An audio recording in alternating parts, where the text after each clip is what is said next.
Good evening. Hello. Welcome. My name is Melissa Wallen, and as director of the De La Cruz collection, it's my pleasure to welcome you all here tonight.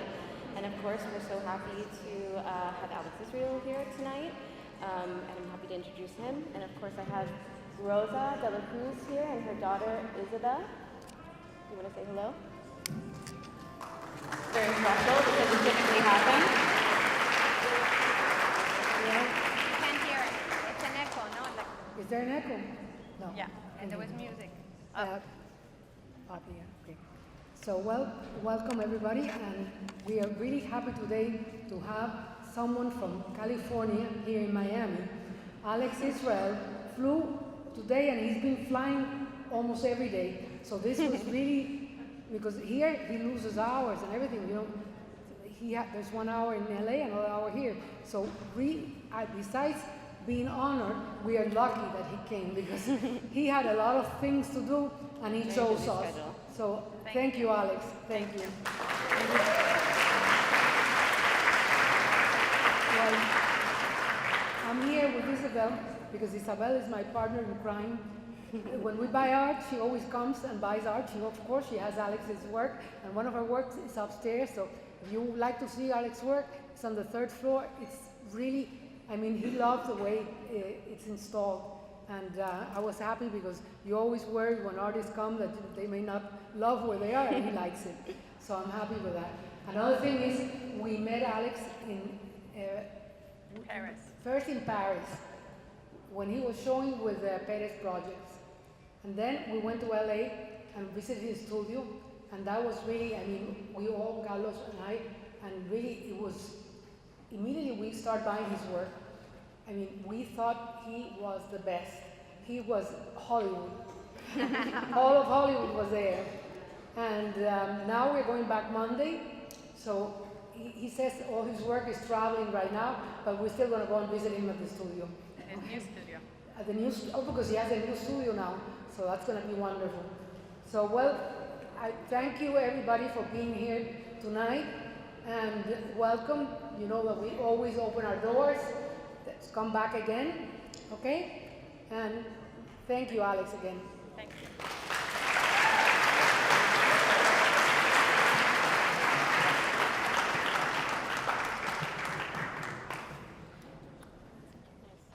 So of course, I'd like to thank Rosa and Carlos for making nights like this possible.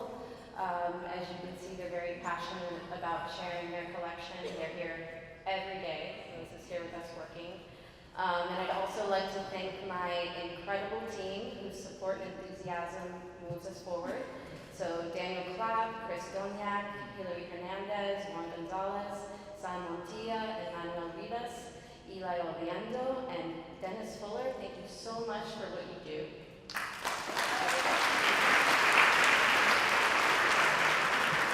And of course, as Rosa mentioned, Alex's work is on our 3rd floor. So if you haven't had an opportunity to see it, I encourage you to go check in or come visit us during our opening hours of Tuesday through Saturday. It's here. So the subject of numerous solo exhibitions, Alex's work has been exhibited at the Consortium, Dijon, the Nasher Sculpture Center, Dallas, the Huntington Library, Art Collections and Botanical Gardens, the Astrup Fearnley Museum, Oslo, and most recently, as Rosa mentioned, he's been traveling. He opened his exhibition, Always on My Mind, last month at the Guggenheim in London.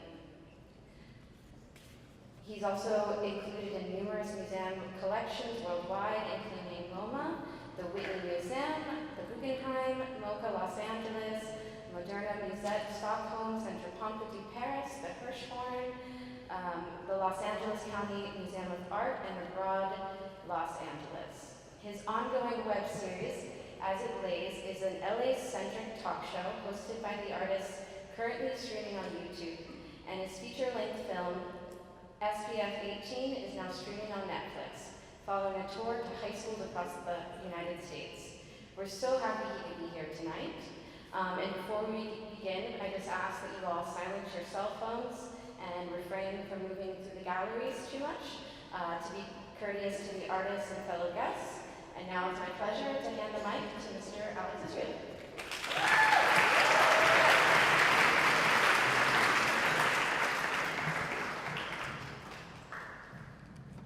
Thank you. Hi. Wow, I'm so honored to be here and happy to see so many people. Thank you so much for having me. Thank you to the Dela Cruzes for your support since the beginning. It's really it's amazing to know you and your family and to be here tonight. Can everyone hear me? It's all fine? Sound? Okay, good. Okay, so I'll just start. But people always ask me why I became an artist. And the answer is simple. Because I was a middle child. No, I'm just joking. But in all honesty, the reason does go back to childhood. I probably became an artist because when I was a kid, I could draw well. As basic as it sounds. And when I was told this by grown-ups, I kept at it. I was lucky. I had parents and teachers who encouraged me to develop this talent, and I grew up in a city, Los Angeles, that fostered my growing appetite for art. I went to museums and eventually to galleries, and at a young age I began to understand that art had an expansive definition, one that went far beyond the skill set, drawing well, that had originally kick-started my passion. And that's what hooked me, art's expansive definition. I mean, isn't it just so exciting that art, by its very nature, can always be shifting and morphing and redefining itself, like the universe, always expanding. I think it's safe to say that its only limitation is the human imagination, which opens up a very important question: what is an artist supposed to do with all that freedom? By the time I had finished college and worked for 5 years in various capacities in the art world, I was ready to fully commit to making my own work, even though I was terrified. But starting graduate school, I was feeling kind of overwhelmed by all the freedom. And it was an existential moment for me, and I wasn't sure how exactly to navigate. So I decided to make something that wasn't necessarily art: sunglasses. Why sunglasses? Well, mainly because I was driving a lot, and it's bright in Los Angeles, and they help. But also because I knew that they didn't have to be art. They could just be sunglasses. And I know that sounds contradictory, to go to art school and to decide to become an artist, and then to make something that wasn't even art as my first kind of big project. But in doing so, I sort of became free of the anxieties and pressures and expectations for art in all its boundlessness. So I named my sunglasses brand Freeway. Now there's another great thing about making stuff, is that it leads to making more stuff. And making sunglasses led me to making other things. First, there was a project called Rough Winds. And this is a picture of the Sunset Strip Videotron, where Rough Winds was shown, I think, 1 minute clip every hour for about 2 months. It also existed on a website, roughwinds.com. And Rough Winds was a kind of abstract soap opera. It was a web series without dialogue, and it existed on the internet, but it was also kind of made as a long format commercial for my sunglasses. And it was also kind of a landscape of Los Angeles. So later, after this, other projects that came out of my sunglasses are, well, here's some stills from Rough Winds. Lots of sunglasses. Very soap operatic. So here's another piece that sort of came out of this project. This is a giant sculpture of a sunglass lens, and it's 8 feet tall, and it's made of UV protective plastic. So these works came out of making sunglasses, but also out of thinking about and looking at the history of Los Angeles sculpture going back to the 60s. The so-called Finnish Fetish School, or Cool School artists like Larry Bell and John McCracken and Dwayne Valentine. So what's clear is that, from the beginning I was always looking at LA, its history, and its vernacular. Now, on another note, making sunglasses also helped slow down the aging process, I think. And wearing them, I do a lot less squinting, and it's helpful in preventing the development of crow's feet, which is great, and I highly recommend it. But additionally, wearing them all the time, really improved my driving. And I was suddenly able to see more clearly out the car window, and I even ended up getting inspired on my various daily commutes. So I transformed my experience of these car rides throughout the city into murals. Here's some images of some of my murals.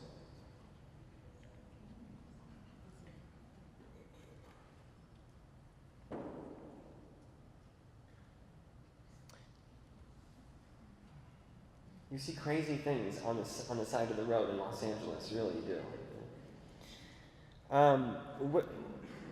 So my freeway sunglasses became a kind of staple of my daily uniform, and in turn, they kind of turned me into a bit of a character. If you ask my parents, they'll tell you I was always a bit of a character. But I think the sunglasses did something else. Here's me in my sunglasses.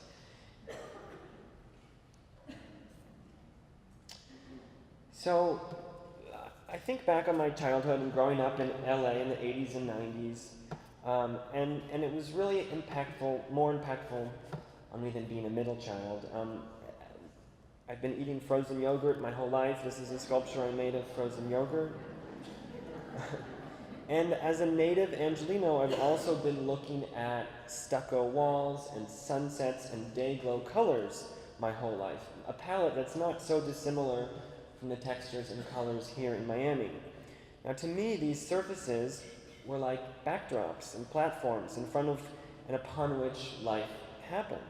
So I kind of turned them into a set for a talk show. I'm going to come back to the talk show in a minute, but I want to show you some examples of what I'm describing and how these textures of the city sort of became artworks in and of themselves. And there are, of course, examples upstairs on the 3rd floor, which hopefully you'll all get to see.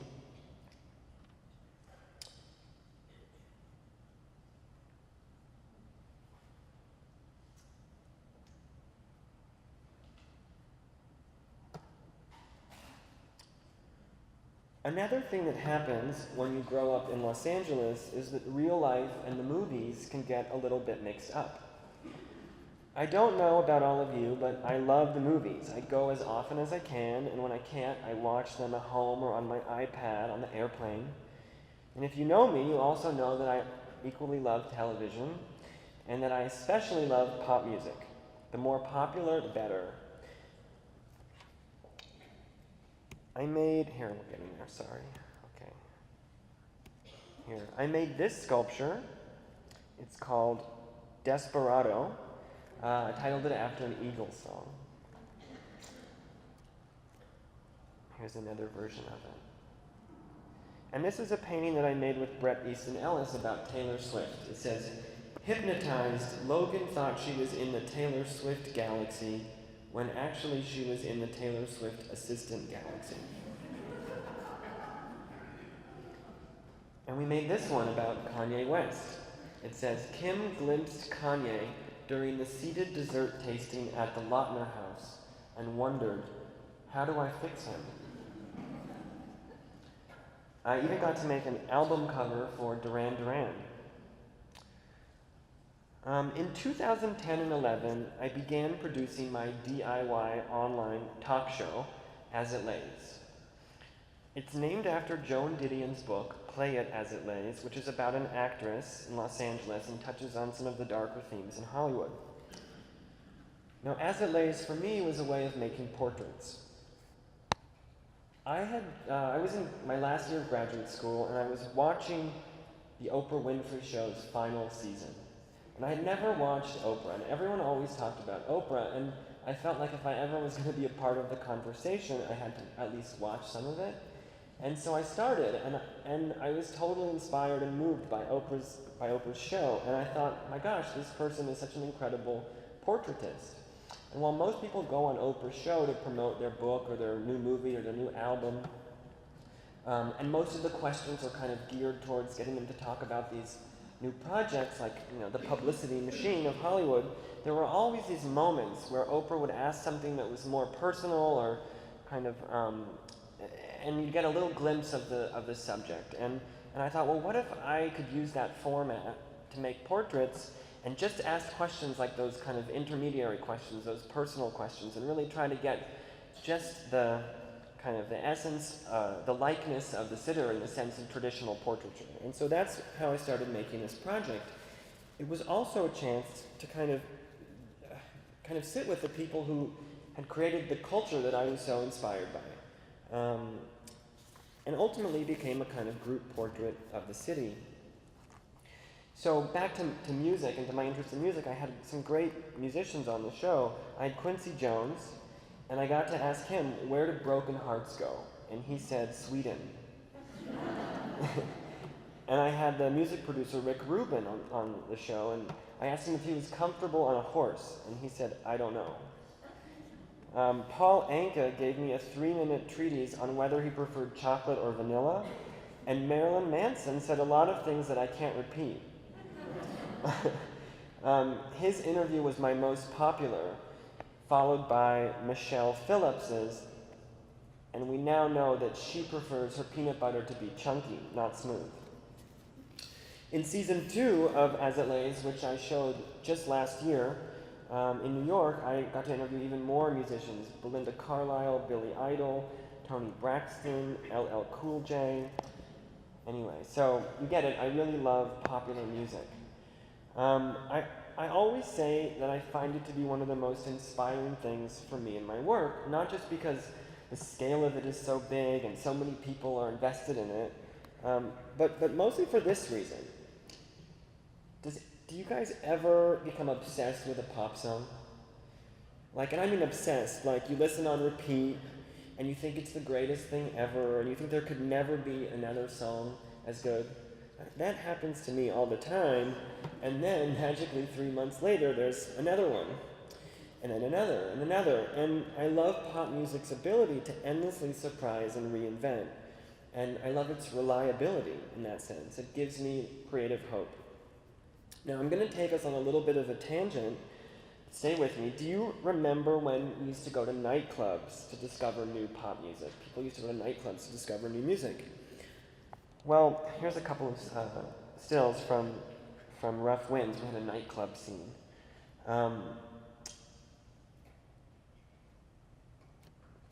Now, the nightclub we shot this in has since closed down.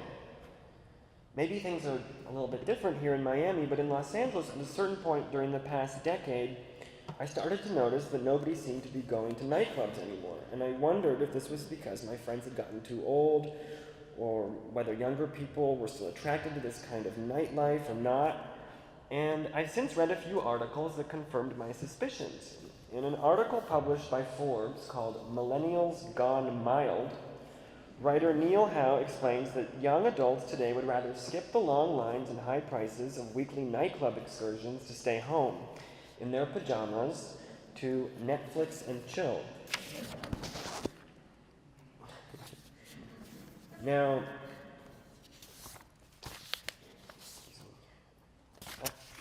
I can attest to this. If true, then where do millennials go to experience music in a live and communal way? And the answer is they go to festivals like Coachella and Burning Man in Las Vegas, which seems to be running like a festival 365 days a year. So this is me in Burning Man, and this is me at Coachella. And I even made a painting of Coachella. This is Las Vegas. Now I'm going to come back to that self-portraiture in a bit, but I'm showing you this work here. This is called Self-Portrait Sunset Strip, and I'm showing it to you here because in it you can see a billboard with my original self-portrait logo on it. This was actually up in the city of West Hollywood's public art program on the Sunset Strip for 3 years, and it's right above the House of Blues, another nightclub which has actually been demolished. And then above the demolished nightclub, kind of in between, you can see a billboard for David Guetta's residency in Las Vegas. So, culture evolves and one thing leads to another, but where am I going with all of this? I'm going to kind of powerful app that some might call a way of life, and that's Instagram. When Instagram becomes the portal between you and the rest of the world, you need content to post. And where are you guaranteed to harvest some amazing content that's going to get tons of likes? You get it at these festivals. The thing that struck me most when I first signed up in the early days of Instagram was the unique way in which it allowed users to edit their images before posting them to the app. So I'm pretty much Photoshop illiterate, but on Instagram, suddenly, photo editing became elegant and simple. Even I could crop and choose a filter and tweak my picture if needed, and then boom, my half-decent iPhone photo was all of a sudden so much better. So here this is the original photo, and it's kind of, there's a little bit of shadow, and my skin looks a little bit gray, but you know, with Instagram, you can kind of lighten it up, and I look more tan and happy. And that's really kind of this amazing thing that you can do on the app. Now, ultimately, Instagram gave consumers access to the tools that, you know, are most relevant to contemporary branding. The ability to make perfect images and the capacity to distribute them widely to anyone who has a smartphone. Now, ultimately, because of Instagram, everyone can be a brand. And for many, dinner with friends or a walk in the park or brunch, hashtagged on Instagram, can become a sort of entrepreneurial pursuit, a mission for likes and followers and influence. And as Instagram took the world by storm, some of its users grew in popularity at exponential rates, and this is where things started becoming kind of interesting. Of course, the Justin Biebers and the Beyoncés of the world were right up there, but then there was this entirely new, different kind of Instagram star, someone totally different. Who were these new stars? Who were Amanda Cherney and Cameron Dallas and little Michaela? And why did they have millions of followers? What did they do that made them so compelling? Instagram wasn't the first instance wherein technological advancement had given us a widespread epidemic of regular people achieving worldwide fame. We already had YouTube, and of course we had reality TV. And in Los Angeles, since as long as I could remember, we had Angeline, who publicized herself across the city's billboards for no apparent reason other than to get her name and image out there. I interviewed her on the talk show. I asked her if she tweeted, and she said, "No, I don't touch this stuff." I said, okay. But unlike its predecessors, Instagram meant that new aspiring stars required neither massive billboard budgets or the talent to capture our attention long enough to watch an act or a durational performance of any kind. Instagram influencers didn't have to sing or to talk or tell jokes, or they didn't have to act or do magic tricks or be hyper athletic or write or paint. They didn't have to do anything, really. Instagram redefined talent as we know it. Talent became eclipsed simply by the ability to self-promote. I could even go so far as to say it became synonymous with self-promotion. Now, the history of regular people achieving far-reaching renown on the West Coast runs even deeper than Angeline. Some might remember the television show An American Family, which premiered in 1973 on PBS. But even earlier, in the 1960s in New York City, there was another kind of early maker of amateur superstars, a prophet who understood the future of fame better than anyone, and he absorbed the changing new world around him in order to reflect it back to all of us like a mirror through his art. I'm going to read a quote. "Mind you, I'm not saying that Andy Warhol doesn't have any talent, because obviously he has some, he has to, but I can't put my finger on exactly what it is that he's talented at, except that he's a genius as a self-publicist." Now that's a quote by Truman Capote that I came across in a book by Gene Stein called Edie American Girl, and it zapped me like a white-hot reminder of just how advanced Andy's methods and attitudes really were, and how much they might have contributed to the fame-defining logistics of my generation. I think of Andy as the ultimate consumer, all the things he could buy ended up right there in his work. Tomato soup, soda, Brillo pads, flowers, Hollywood stars, the news, whether it was sensationalist, tabloid, bad, ads, comics, etc. After the war, with America in boom and New York City his oyster, so much of what Andy got his hands on was, at the time, both strikingly novel and refreshingly democratic. He brilliantly outlined the evenness of American consumerism in that famous quote about how everyone, rich or poor, can only drink the same Coke. Today, our most novel democratic objects of consumption are each other. We consume each other and sell ourselves on social media, paying in follows and likes to grant everyone the same chance at going viral and gaining influence, which can be monetized and capitalized ad infinitum. We are the brands, the products, the Campbell soup, and the Marilyn Monroes of 2020. As social media transformed talent into self-promotion, it also transformed visibility into capital, solidifying the selfie as the building block of the whole operation. I posted my first picture on Instagram in November of 2011. It's a picture of the writer Joan Didion signing my copy of Play It As It Lays, the book whose title inspired the title of my talk show. In 2011, the hashtag selfie first appeared on Instagram. At the end of 2012, Time magazine considered selfie to be one of the top 10 buzzwords of the year. And by 2013, the word selfie finally made it into the dictionary. I wanted to find my own way of expressing the new trend of constant self-promotion and self-actualizing, and so in 2011, I first made, I think really largely subconsciously, aware of these kind of forces in culture, my self-portrait graphic. In 2012, it was the logo for As It Lays. And then it became my Facebook profile picture. And then a series of shaped panel paintings. So my self-portrait logo began to represent the various aspects of my art practice.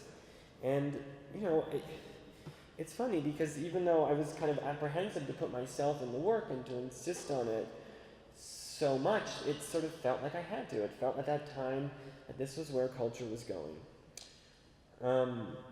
Gathering intel and experience brings me to the point of asking questions such as these. Like, as an artist, should I make my work with the understanding that it will probably really be seen by younger generations on their phones? Should my art be made for phones? Should it be made with the goal of broadened visibility? Will future generations even be able to recognize talent, artistic or otherwise, on the terms by which we've once understood it? Today's youth aren't showing up at theaters. Like nightclubs, movie theaters are being equally affected by the impulse to Netflix and chill.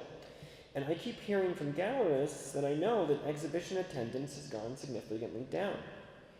I like to think that young people will still go to art museums, especially when no admission is charged, and even if only to harvest some key social media content. Like a selfie in a Kusama infinity room, like Adele here, or a picture with the Mona Lisa. There's of course a hope that while there in a museum taking that selfie, that young people might actually find a quiet moment with an artwork, an actual physical object that provides some kind of experience that's impossible to fully understand through the internet. We are all still bodies after all, and no matter how far we leave our bodies behind us, no matter how deep we go into the realm of virtual reality, won't we always require on some level those special experiences with different kinds of foreign, sensual art objects that remind us of the very nature of our human existence? I think so.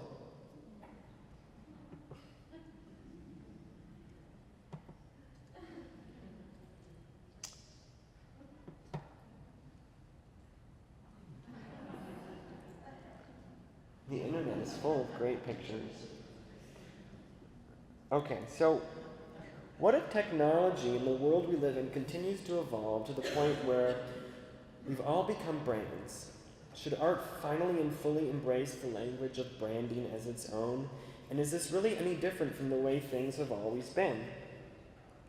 Warhol on the Love Boat, Perfume by Nikki St. Phal, Damien Hirst Levi's, Kusama for Louis Vuitton, Jeff Koons for Dom Perignon, Murakami for Vans. I'm not alone in believing that the mining and mimicry of trends in popular culture is an excellent path to understanding where we are. I believe that branding is the language of our time. And at this point, I'll sometimes blatantly refer to my entire art practice as a brand. And I'll find myself thinking the color of the text on that announcement card is off-brand, or if I were to stand up here in a dark suit and tie, that would definitely be off-brand. My interest in brand building and making products has been at the root of my art-making life. Remember the sunglasses. But it continues. In May of 2018, I launched my new apparel brand, Infothin, with a pop-up shop at Gagosian in Hong Kong. Timed to coincide with an exhibition of new paintings, Infothin debuted as a line of unisex t-shirts and sweatshirts and hats and shorts and pants and even a varsity jacket and bags and pouches, and we even did a cashmere collaboration with the Los Angeles-based brand The Elder Statesman. This is me and Paris Hilton in the cashmere. Infothin is a word that was coined by Marcel Duchamp. It means the imperceptible difference between two identical things, or in other words, it sort of means the aura of art. What makes a ready-made artwork different from its mass-produced non-art counterpart? That difference is aura, or infothin. I like the way most people don't know what the word means, and it sort of sounds like a diet pill, or like a technical fabric, or something. But I also like that it poses this fundamental question about the nature and authenticity of art. So since then, I've been able to work on developing special products with globally recognized brands like Louis Vuitton and Rimowa, and these collaborations really help to increase the visibility of my brand as they engage a broad global audience outside of the art world. And doing these projects draws people to my exhibitions, my websites, to watching all of my user-generated content, and to following me on social media. This is a photo shoot we did with Juliette Lewis, where she's just escaping with the suitcase full of the money in the getaway car. And this is the bag I did with Louis Vuitton. We made a blanket. We made fragrance.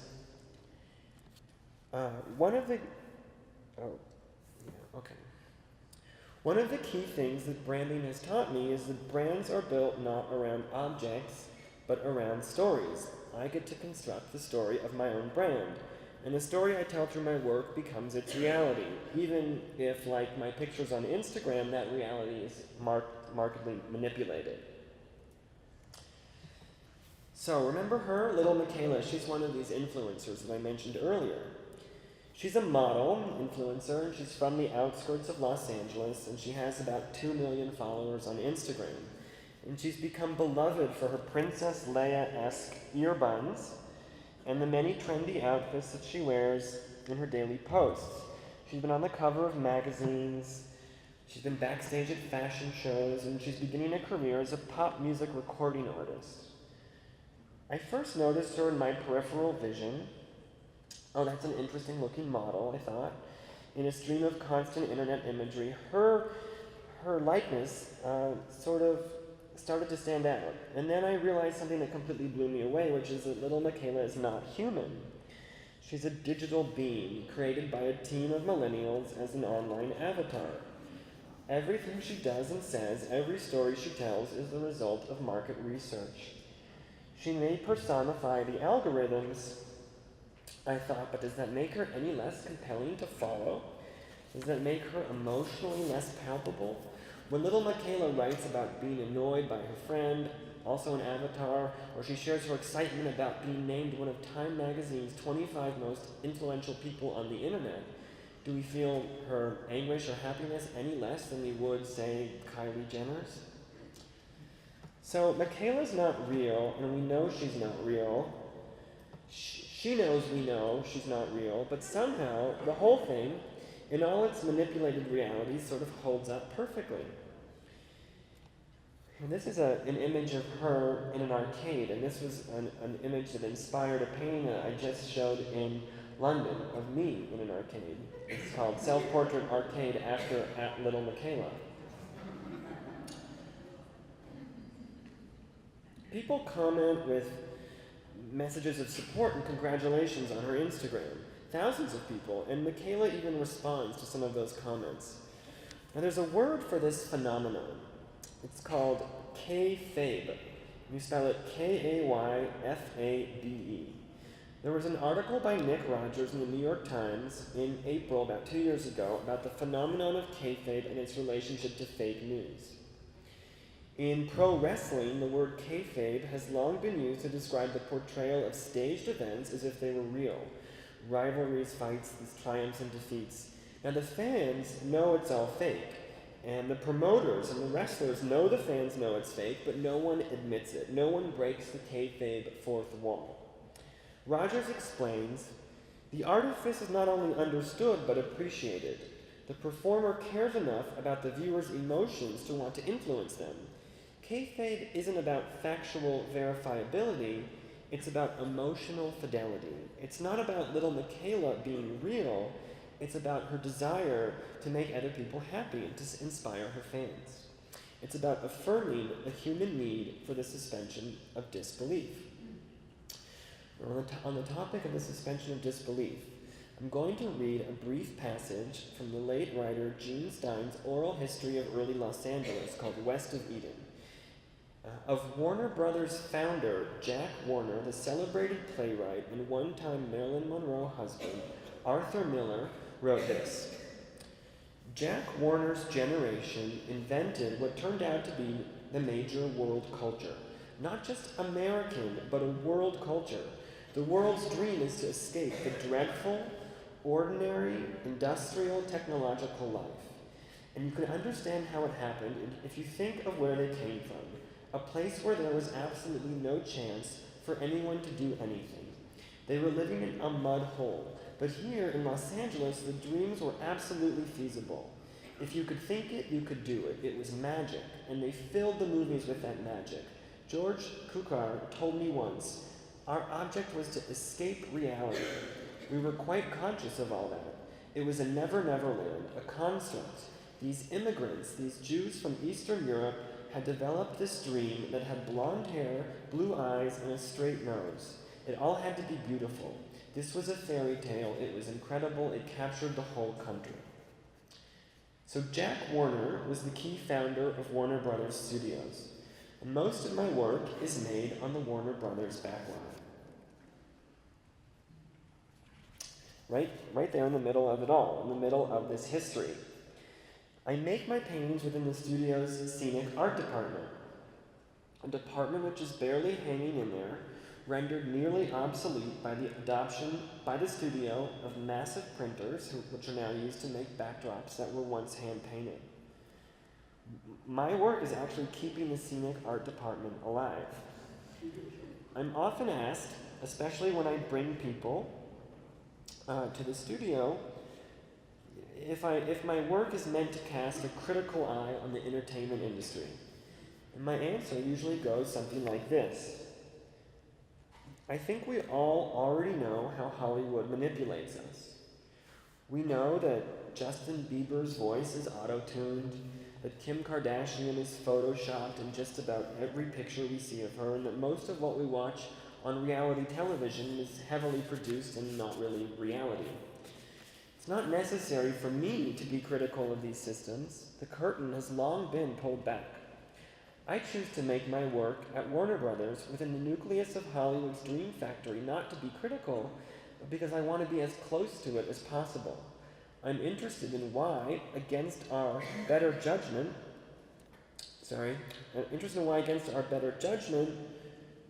we keep coming back for more of the fantasy. I want some of that stardust, that magic, the stuff that dreams are made of, to rub off on my work. Now, I don't believe that art must serve a critical function. I say to that, isn't the best thing about art that it has no prescribed function? Isn't it art's freedom to break out of the critical structures and models that are constantly attempting to pin it down? Sometimes I wonder how I ended up in the position defending art's role as a manipulator. But then I remind myself that when it works, isn't that art's greatest power, the power to manipulate us, to make us feel all of the feelings? All too often, circumnavigating today's art world, I feel that our community, not unlike our country, is divided in two. In art, we have a critical establishment, including journalists and museum professionals and academics, which seems to be in opposition to a market or moneyed establishment, which includes gallerists and auction house professionals. With rare exceptions, artists are seemingly forced into one category or the other, sometimes against their will. I know from first-hand experience how a single auction result can push you across a line that you never even knew was drawn there in the sand beneath your feet. This kind of binary system, whether we are in it or approaching it, is absolutely unsustainable. These two opposing sides are inherently linked. Our art world can't exist without either half of this whole. So what can we do if we don't want to subscribe to either party? Can art be made without the goal of either economic gain or critical acclaim? And the answer, of course, is yes. And this is something that I learned from working in Hollywood. There's another category that can and must exist, and that category is impact. Art can be made with the goal of impact, the desire to reach and affect as many people as possible. It wasn't until I began making my feature film that I started to fully understand this as a concept. Now, as I said earlier, I was lucky, exceptionally lucky, that my parents took me to museums and encouraged me to study art at a very young age, but for many teens, art is an elusive and mysterious thing. The art world doesn't really include them. To an average teenager, art might just mean knowing how to draw well. And I want teens to know that not only is creativity a positive thing, but that it's within their power to define how art will change and grow and exist in the future. So I decided to make an artwork for them, for teenagers. It's a surf movie called SPF 18, and creativity is its message. I was inspired by the distribution of early 1960s surf films. Many were taken by their filmmakers directly to high school gymnasiums in Southern California to be shown directly to teens. So that's how I distributed my movie, initially in the same way. I went to high schools across America to screen the film and speak with young people, and through those conversations I wanted to enfranchise the youngsters in our world of art and to encourage them to think about an art without limits. SPF 18 was really about finding a new audience and making an impact. I'll show you the trailer, it's just 60 seconds.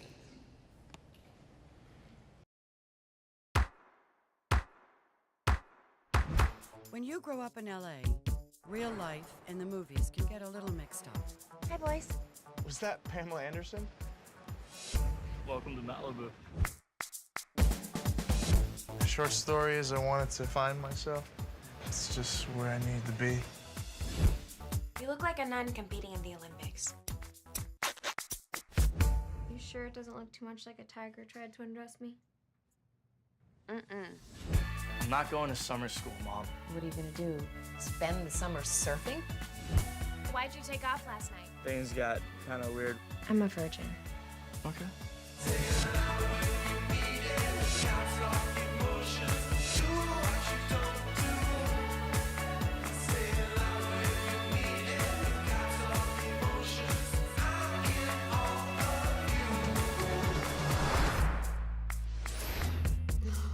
Cute. Is that Keanu Reeves? He was friends with Johnny's dad. I'd still hit that.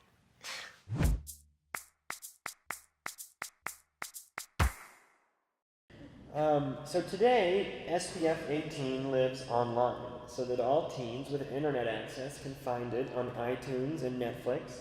I believe it's the first artwork to exist and live on Netflix.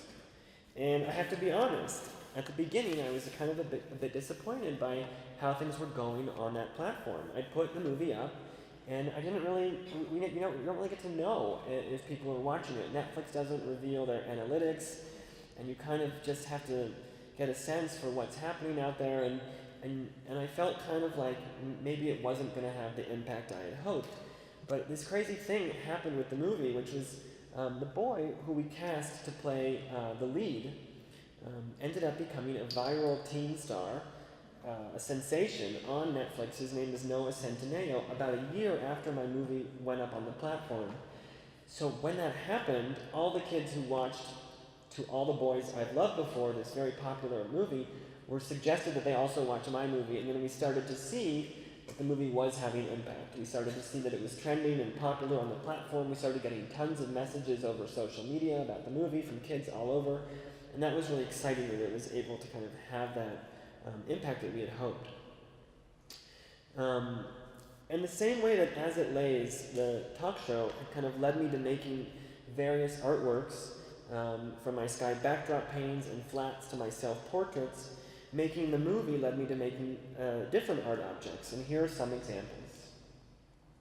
These are wetsuit sculptures, a sculpture of a pelican, and these are paintings of waves that came out of the animated sequence in the film.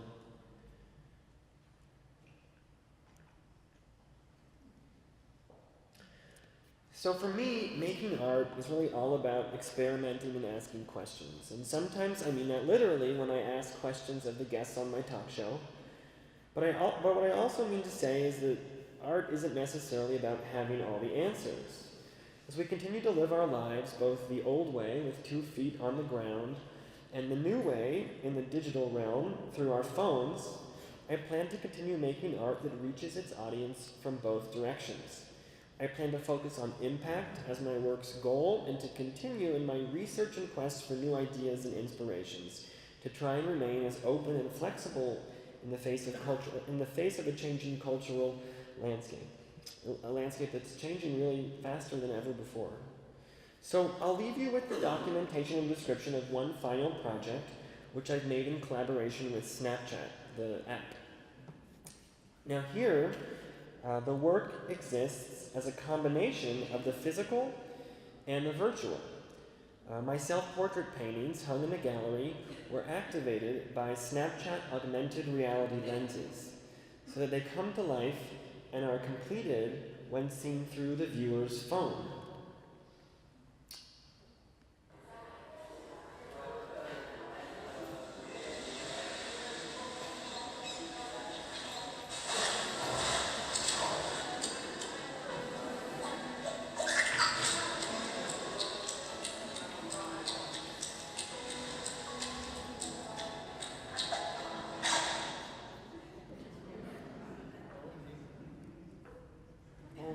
Here's another one.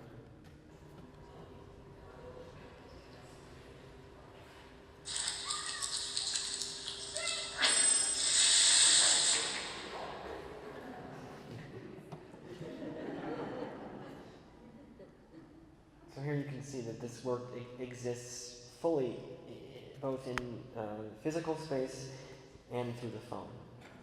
And I guess that's it. I'm happy to answer a few questions if anyone would like to ask anything.